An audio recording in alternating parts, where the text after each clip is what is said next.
Hello there, Romans here and welcome to my next music review. Today it's going to be Robert Plant, Carry Fire. Music review. Music review.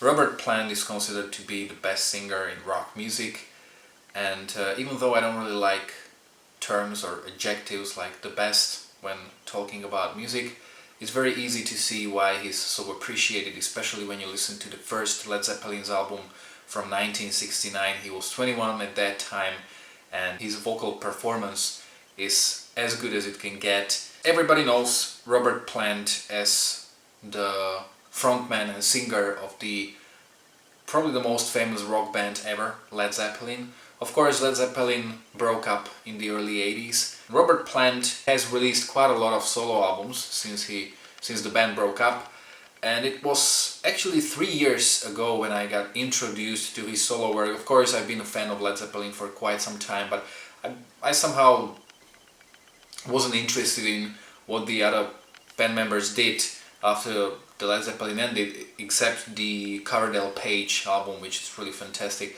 And 3 years ago, a friend of mine posted a song on Facebook. I think it was the song Rainbow from his previous album. And that song had pretty interesting atmosphere, and I just decided to kind of go through Robert Plant's solo albums. So I've listened to most of his solo records from the 80s and 90s. His first 3 solo albums seemed to me as he was kind of like trying to find himself within the 80s music, so it was kind of like sounding, it had that 80s trademark sound and style, but also he seemed kind of unsure. The first album I really loved from Robert Plant was Now and Then from 1988. This is probably the album that is not that appreciated by fans because it's got more straightforward 80s kind of melodies and songs, but it's a great album, I really loved it. Then his 5th solo album, Manic Nirvana, was the first and the only album where he really got heavier with the music. It's probably as hard rock as his solo records ever got. And it was his 6th solo album from 1993, Fate of Nations, and that solo album just blew me away. It's a really fantastic album. If you have never listened to any of his solo records, this is probably the best starting point. The last solo record I've heard from him was The Dreamland. Of course, I also listened to his previous album, Lullaby and A Careless Roar. On the Friday the 13th, Robert Plant is going to release his new solo album called Carry Fire. I've heard the album 7 times already, so let's look into it. No one cares how many times it is. I do. The album opens up with the song The May Queen, and the one thing I couldn't help but notice is the similarities between this song and the song Friends from the Led Zeppelin's 3rd album from 1970. Even if it's just for a little bit, there's this part with fast acoustic guitars. That song seems to be the combination of blues, folk, electronic and pop music. So the second song, New World, and also the song called Bones of Saints, these 2 songs are slightly faster or maybe heavier, but this record is not very heavy, it's not very rock. But these 2 songs are maybe more on the harder side. And these 2 songs are something that I could imagine appearing on the Fate of Nations record. Generally, there are quite a lot of songs that are sort of like emotional. Seasons song, which is an acoustic kind of ballad. It almost goes into a territory of indie pop. Dance With You Tonight, Carving Up the World Again, which at moments reminds me of Lana Del Rey actually. The 11th track called Heaven Sent, which is also going in that direction of kind of like emotional indie rock or indie pop kind of track. Then what I like that he also experiments a little bit with electronic style or electronic music, especially in the songs Away with Birds, Keep It Hit, and also the cover Bluebirds Over the Mountain. Especially in this cover, I really like how the song has that sort of a electronic rock kind of vibe, but towards the end you hear violins and it gives the whole song kind of folk feeling. The song that really stands out for me is the title track Carry Fire,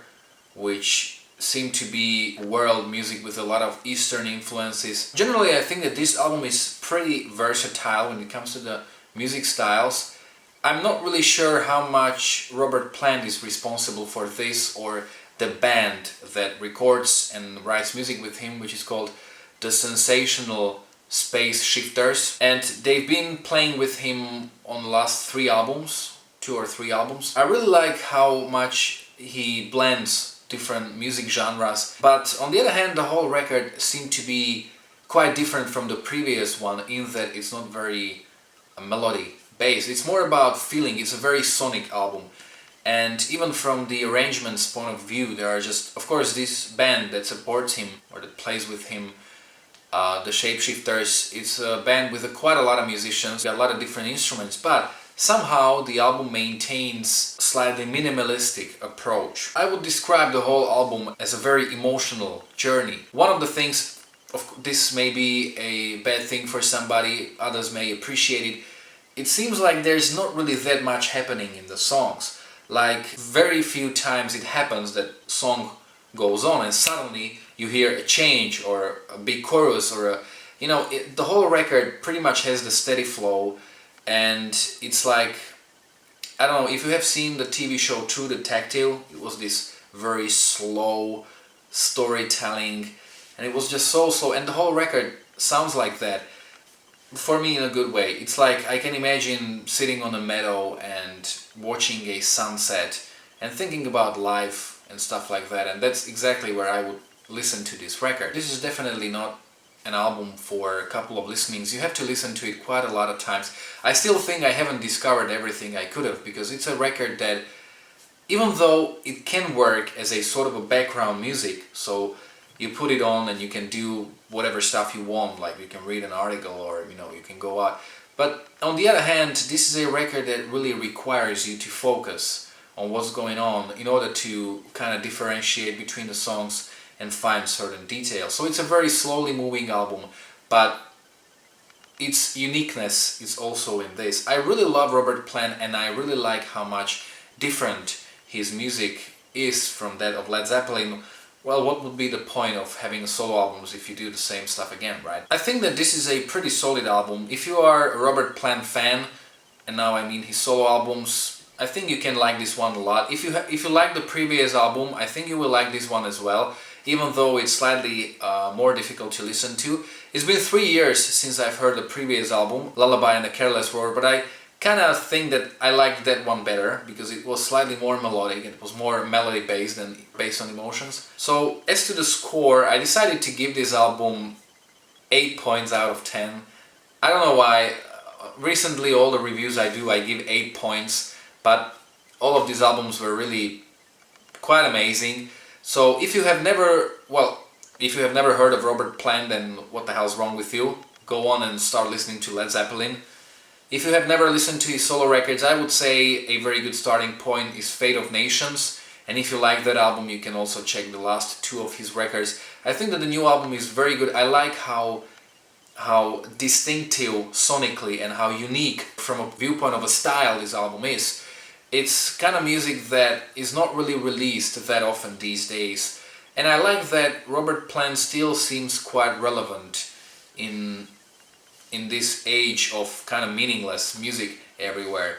So I'm very happy for the guy. Of course, when it comes to his vocal performance, his voice has been very, very different since his days in Led Zeppelin, but I don't think it really matters, and I like how, this is what I said, that the whole record is kind of like slow. It doesn't have any peaks. The whole record is like one steady flow of music that you either like or you don't. But I think that if you are a Robert Plant fan, you are kind of aware of what kind of music he does. In Slovak, carry fire means niesť oheň. I hope you liked this review. If you did, don't forget to like, to share, to subscribe. If there are any bloopers, you can enjoy them at the end. You can follow me on Instagram or on Facebook. You can find the links in the description below. And thanks for watching. You're welcome.